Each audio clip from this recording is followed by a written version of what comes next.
Good evening everyone, কেমন আছো তোমরা সবাই? আশা করি তোমরা সবাই খুব খুব খুব ভালো আছো, আমরাও ভালো আছি।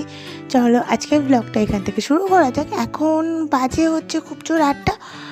আমি, মা, দিদি আর এই যে আমার কোলে পুচকু আর ওদিকে গুড্ডু সবাই মিলে বেরিয়ে পড়েছি চড়কের মেলা দেখার জন্য।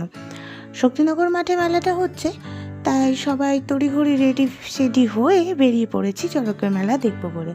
এই যে পৌঁছেও গেছি। আর এখানে এটা দেখো, খুব সুন্দর করেছে এই জায়গাটা, তাই না বলো?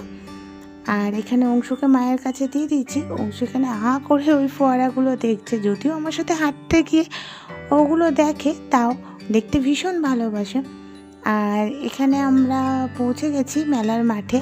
চারিদিকে এত লোকজন, শুধু লোকের মাথায় দেখা যাচ্ছে। দোকানপাট সেরকম একটা কিছু বসেনি, ওই কিছু বেলুন, ফুচকা, মানে খাবারের দোকান কিছু, এই আর কি।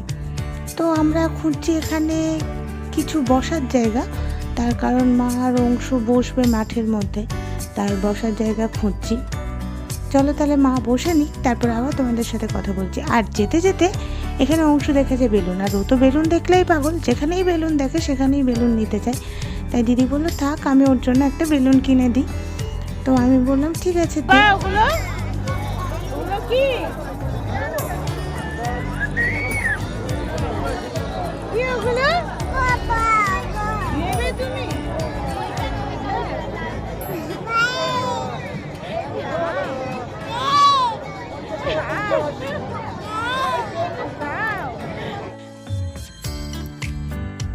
তারপর এখানে মাকে আর অংশুকে বসিয়ে দিয়ে আমি, দিদি আর গুড্ডু চললাম ফুচকা খাওয়ার জন্য। আমরা ভাবলাম যে কাকুটা এখানে রেগুলার বসে, তার কাছেই ফুচকা খাওয়া যাক।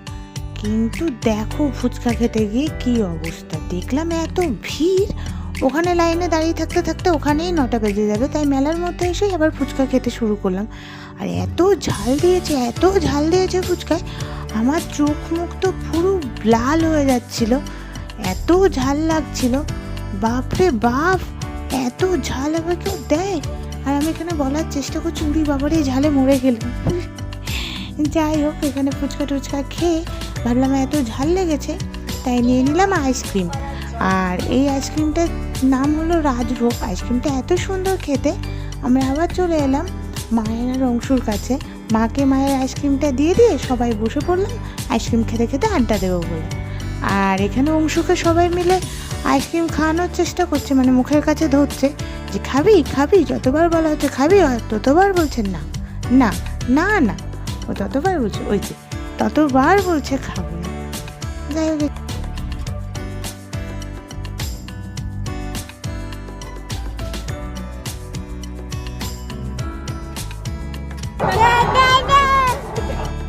তো আইসক্রিম খাওয়া শেষ। আর দিদিদের টাটা বলে আমরা বেরিয়ে পড়লাম বাড়ির উদ্দেশ্যে, তার কারণ চড়ক উঠতে এখনো অনেক দেরি। আর অংশু এতক্ষণ আর মেলায় থাকতে চাইছে না, তাই আমি, মা আর অংশু চলে এলাম। দিদিরা পরে আসবে। আর আসার পথে এখানে মায়ের জন্য আলু কাবলি নিয়ে নিলাম। চলো আজকের ভিডিওটা এই পর্যন্তই থাক। আমার ভিডিওটা যদি তোমার ভালো লেগে থাকে তাহলে অবশ্যই like, comment, share and subscribe করতে কিন্তু ভুলবে না। চলো টাটা।